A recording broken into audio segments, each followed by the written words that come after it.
Hi, I wanted to talk to you about a visualization exercise.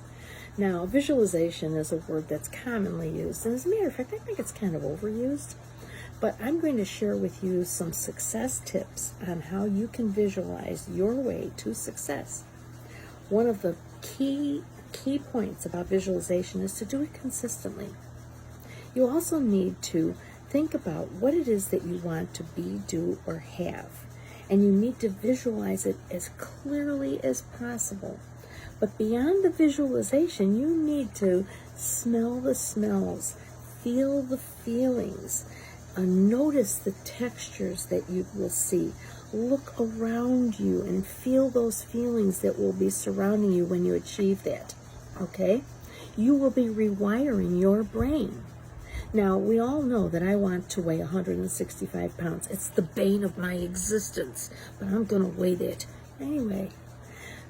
So when I visualize myself weighing 165 pounds, I visualize myself wearing a pair of gorgeous linen white capris with a beautiful aqua blouse, unbelievably delicate, beautiful jewelry, kick-butt sandals. I'm sitting in an outdoor cafe surrounded by topiary trees and little flowers and the aroma of fresh brewed coffee. And my stomach isn't sticking out. I'm sitting, and my stomach is concave. Oh, anyway, this is what I visualize. Every single time I visualize that, these are the feelings and these are the things that I notice about what it is that I want to achieve. And that is how I'm rewiring my brain to achieve it. Remember, it's consistency. It's acting as if. I act as if by imagining the clothes that I'll be wearing, imagining what the environment will smell like and look like and feel like.